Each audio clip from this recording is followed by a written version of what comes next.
You know the Formula One season has officially kicked off when the first big controversy shakes up the paddock. This time, it's another case of teams potentially bending the rules in their favor. Once again, the spotlight is on McLaren, with claims that they've resurrected their controversial Mini DRS trick from last season. But here's the twist: Ferrari might be in on it too. The drama started brewing during preseason testing in Bahrain when sharp-eyed analysts noticed some unusual movements in the rear wings of both McLaren and Ferrari.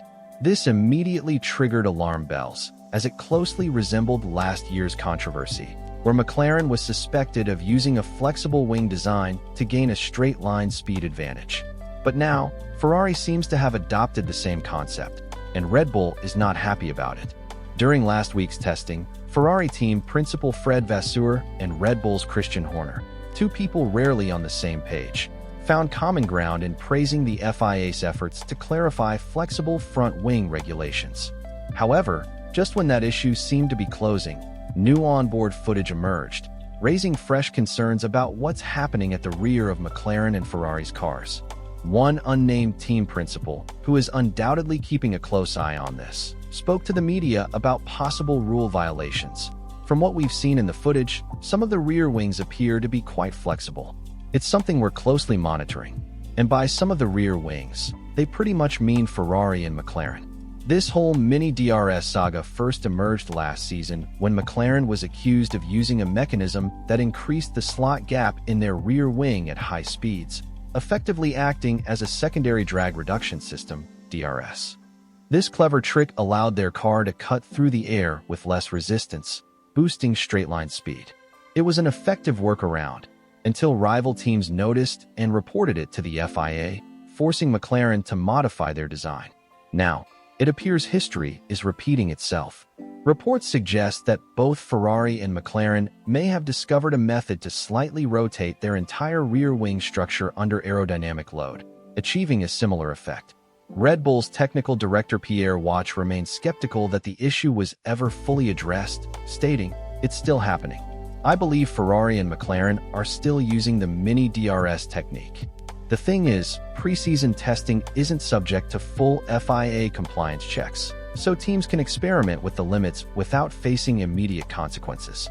However, once the cars hit the track for the official start of the 2025 season in Melbourne, any rule violations could trigger protests, enforced modifications, or even penalties. Wache is convinced that this will become a major issue when the Australian Grand Prix begins. It will be a problem. It's quite noticeable. The FIA has already made efforts to crack down on these rear-wing exploits.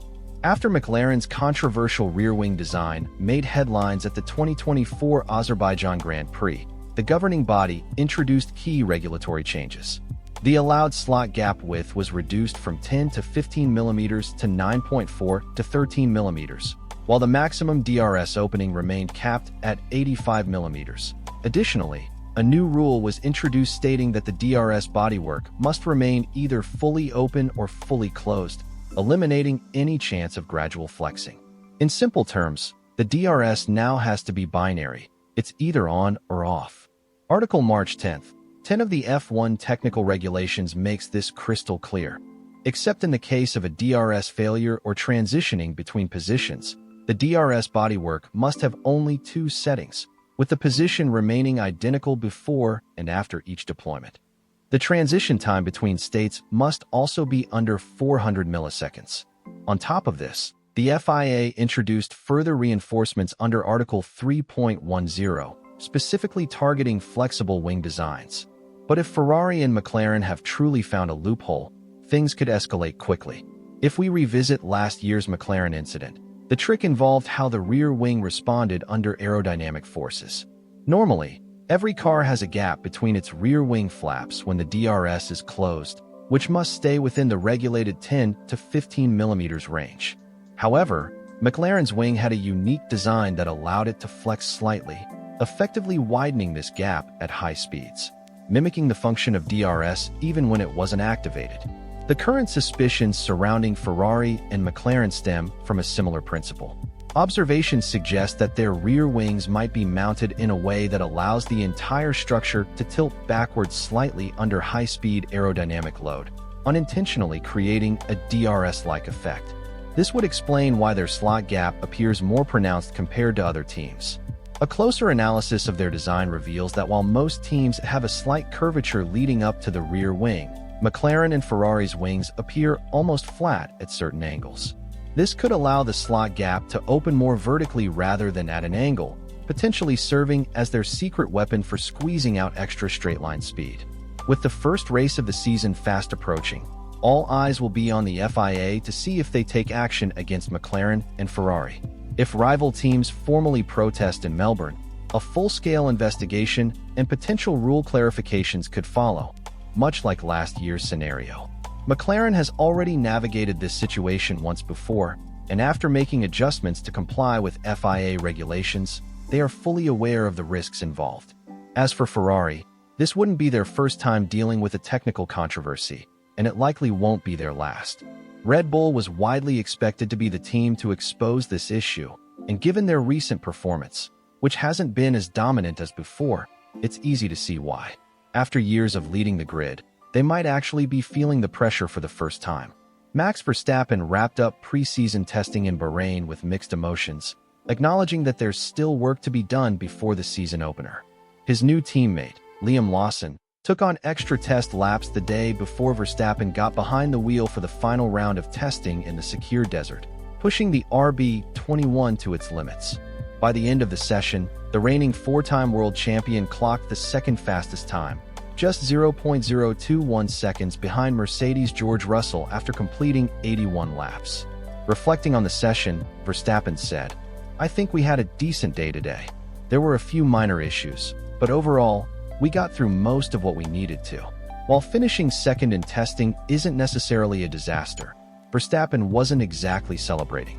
"It wasn't bad, but there's still a bit of work to do," he admitted. "That's what we expected, though, so we'll keep working, keep improving, and hopefully, by Melbourne, we'll have a clearer picture of where we stand. Right now, it's hard to gauge where everyone else is, so we just have to focus on ourselves. We're looking forward to getting back to proper racing in Australia." Meanwhile, Red Bull's technical director, Pierre Watch, admitted he wasn't fully satisfied with how the RB21 performed. "The car didn't always respond the way we wanted, and the improvements weren't as significant as expected," he said. "That's something we need to work on for the first race and beyond." Returning to the main issue, whether the FIA will take action depends on just how much of a performance advantage this trick is providing. If McLaren and Ferrari start consistently topping the speed traps in Melbourne, expect protests to come flying in faster than a Red Bull on a straight. With the FIA tightening regulations to prevent flexible aerodynamics, it remains to be seen whether Ferrari and McLaren will be forced to modify their designs before the Australian Grand Prix. Given that the governing body has already set precedents with past rear-wing controversies, it's likely they'll be keeping an extremely close watch on the situation. So what do you think? Have Ferrari and McLaren discovered a clever loophole, or are they simply operating in the gray areas of the rules? And if the FIA steps in, could this be the first major scandal of the 2025 season? Let us know in the comments below, and while you're at it, don't forget to like and subscribe.